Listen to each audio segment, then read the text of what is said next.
Pathian thu ilongai thang u kolosa bung thum chang som pani chuti chuan Pathian mi thlan mi thiang lim le du tak te angin laina na thin lungte ngil nei na te in ngai tlom na te thu hnuai ro na te do thei na te chuan in thuam ro u tu point tu chunga po thu poi neyang ula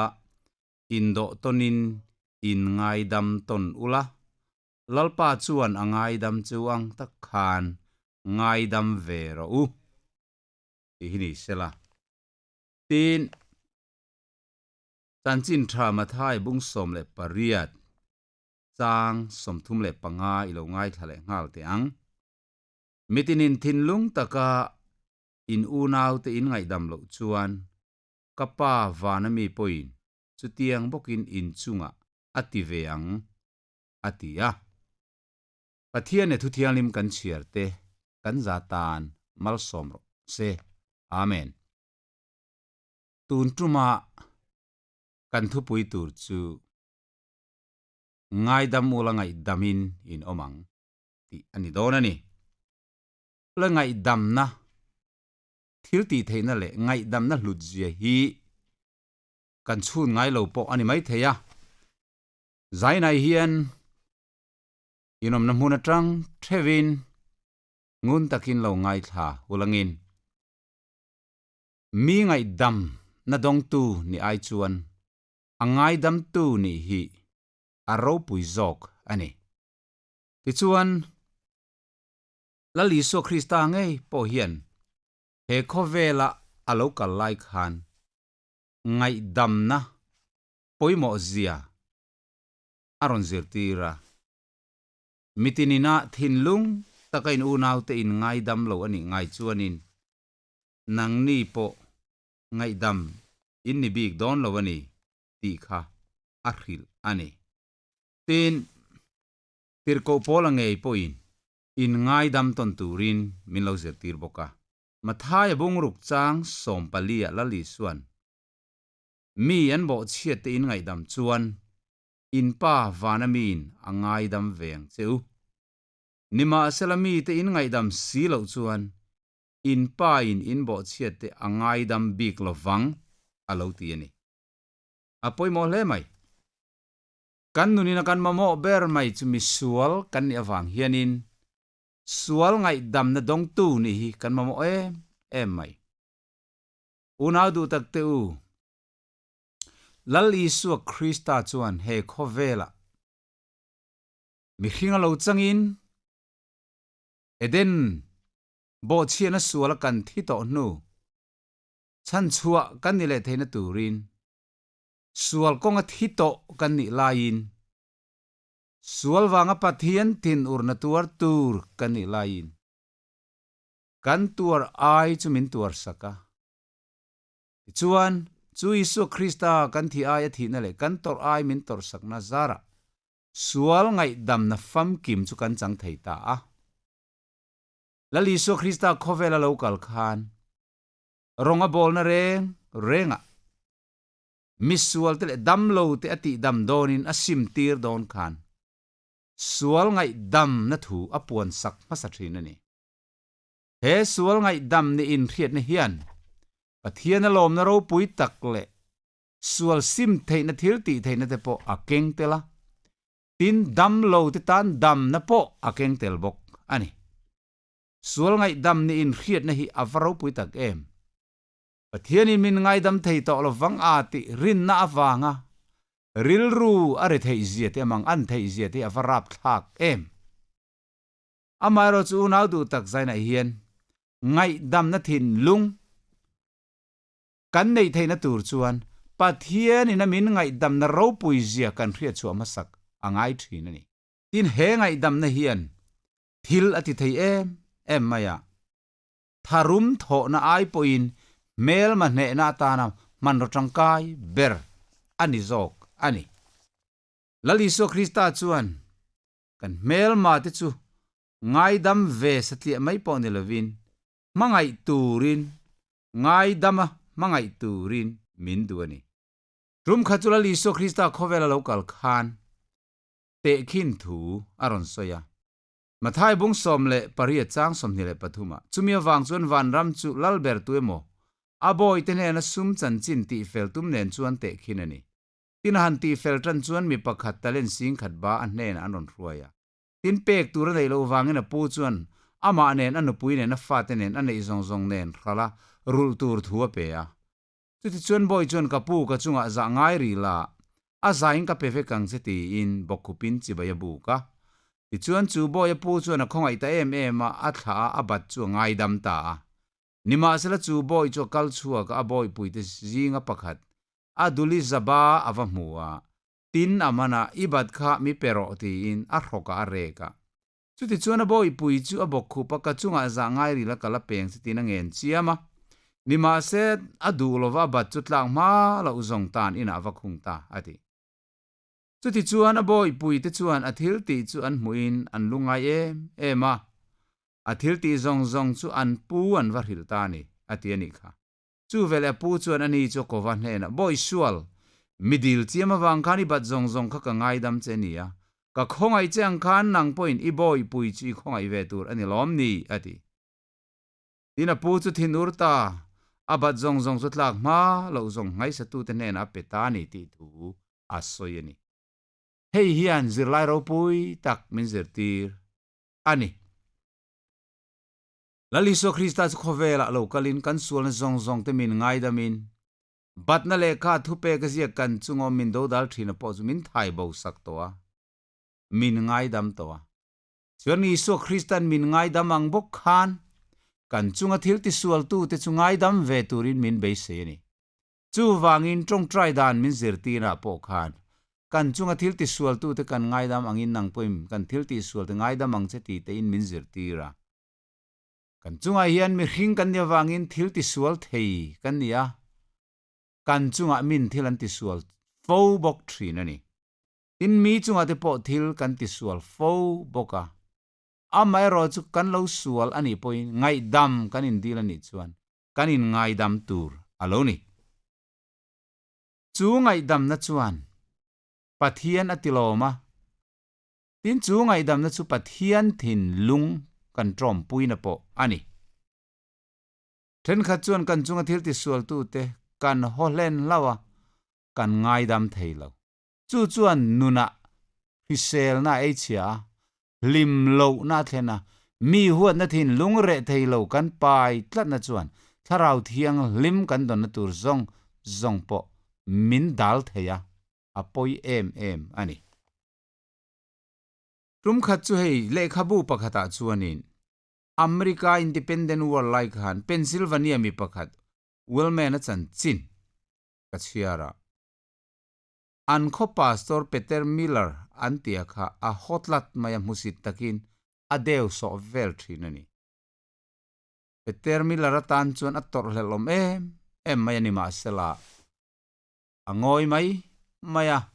akhing le du lem lo ani ti chuan Wilman a chu van doi thla tak main man anita a dan bo chia sarkar poi soi tulian tak aloni ti mu chu ania man ania achung changun takan zer nuwa lungin anda a khai hlum tur aloni tani chu walman a chanchin chu pastor Peter Miller chuan alo hriat chuan chan chua tumin rang takin akal ngala mel somruk zet ke akal nuin General George Washington hnehna chuan ngaihdam avadil sakta mase chu general chuan pastor ithian pa chu kan ngaihdam theilo ni mai te se athil ti sual te arap thak si a iza omle na a ithian pa ta ngaihdam iron dil sakna hi kan za le na chungin kan ngaihdam theilo ni mai ro se tin lo changani ni masela pastor Miller chuan kapu ka thian pa ani ozong lo kamel malian ber ani sin katana mitor hlel om ber kanun tir thei tu ani sin atitani chu vele General George Washington ril ru chu khoi ta maya e khai adang zar amide dan adang le mai itrian traberani wang e mokatia sin ngaidam iron dil sakna kha nangma hotu email malunber alo ni zo kan ni mo chutianga ma ni mail ma te ta na ngaidam dil sak du tu mi hring hi kala mungai lo amakatilut chuwan kapu idil na hi amakatia ngaidam idil sakna awang hianin he mi hring khai hlum tur mi sual pa hi ka ngaidam mayange idil sak ang chuan ti in ngaidam na le kha po azia sak ngal ani ti chuan pastor miller chuan walmena khai hlum ani na tur ngaidam ani na thu le kha chu kengin man mo takin walmena omna chuan atlan pheita ke in mel tam tak akal lea chumi nuwa chuan walmena tan na mun chu wa thlengta ngaidam na le kha keng chungin walmena na lo mu chuan a thian te hna en teu so me hring ka mel huat pa so lo kal le ta min khai lum lai min diriam taka thlir turin a lo kal te chai ni mo ti in thin rim zetin alo in rosa a amai ro chu pastor Pathian miller hi alo thlen chuan chu walmena hna chuan e nangma an khai lum lai diriam taka thlir che katum haulo chu tiang ti tur lo kalpo kanilo khai lum turini ti ka riat vele kamang a anga kalainat lutuk chea ngaidam ini thena turin itan ngaidam dil turin ke in meltam tak mel somruk chuang zet kakala ti chuan George Washington hnehna General George Washington hnehna ngaidam ini thena turin kadil sak zok chelom ti chuan kadil na chu lalber chuan min phal saka ente hei khai hlum tur ini na khai pumpel ta a khai hlum ini don talavasin ngaidam ini tlat mai chu thu chu arang theng bera khil tur chein kalo kalani ati chu paril ru chu ne hle maya melma a huat ber main holet ve mielova achia na top khok a thlen lai po a that na tura ngaidam na alo hlan tele ngaidam alo dil sak na te chu an mu khan aril ru atuiral zota ani una du tak teu tu na hian thenom kho veng te nen in mun lo ram chung changa te in mai mok na te in ne yem ramri chung changa te in nial boi na te in ne yem engeng mo chung changa in rem lo na le in huat ruk na te in ne yem chu tiang chu i lo nei ani ngai chuan a thap ber chu ngaidam mia mai ro i chunga engang point thil lo ti sual ma sala ngaidam mia mai ro Pathian mingin kanal pai so Christian min ngaidam ang tak khan keini point kan thenom kho veng kan chunga thil ti sual tu te hi kan ngaidam atulani chu tiang taka kan ngaidam thei ani si lo chuan kan pa vanami point kan bo chiat angaidam big don lo atiani chu ba mitin in thin lung takain unau te in ngaidam si lo chuan in pa vanami point in bo chian te angaidam big don lo min ti mau mai chu wang chuan una du tak tu sana hian kan melma te hnehna thaber chu ngaidam na thin lung nei hi ni ngaidam der chapa huat reng nilovin homia lo tak taka lali so Krista minga ngaidam na hi mitin ten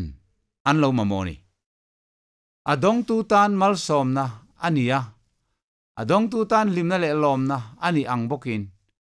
angaidam tu tan tharau lama ti salama po mal som na le limna thamuan na ani tlat mai ani kan Pathian thu khan in ngaidam ton ro min ti ani chu wang chuan ring tu te hi Isu Krista kan an na ber mai tur pakhat chu mi te kan chunga thil ti sual thin lung tak taka ngaihdam du na thin lung hi thei hi aro pui em ani Pentecost ni tharau thiang lim lei buak alo ni khan he ngaihdam na thin lung hi an lo nei ta an thin lung zong in an sual te thu pha anin soi tona anin ngaihdam tona mun pakata ril ru mun khatin an om ta chu vele chuan Pathian tharau thiang lim thil pek an donga tharau thiang lim an khat ta veka ti chuan an mani po kha an sual na zonga anin ngaihdam ton vekani ti po kan hriani chu wangin una du tak inuna khan ling anga tang nget tlat mai tu emo huat nge tlat inayem chu tiang ani ngai chuan Pathian tharau thiang limin i khat ngai lawang ka khat ngai lawang zanen kan ril ruin kan thrian te kan tho pui te kan rong bol pui te kan upa pui te huat na le el ren te kan neim chu mi huat na thin lung kan nei chuan Pathianin kan sual ngaihdam thei don bik lo chu vai zan ai hian ngaihdam la theng hil ro ngaihdam na hi hnehna ro pui ber chan na mun ani tlat chu wangin ngaihdam ro ti chuan ngaihdam ini dor ni min thi ani Pathianin athu kan soite kan zatan malmin som sak ro se amen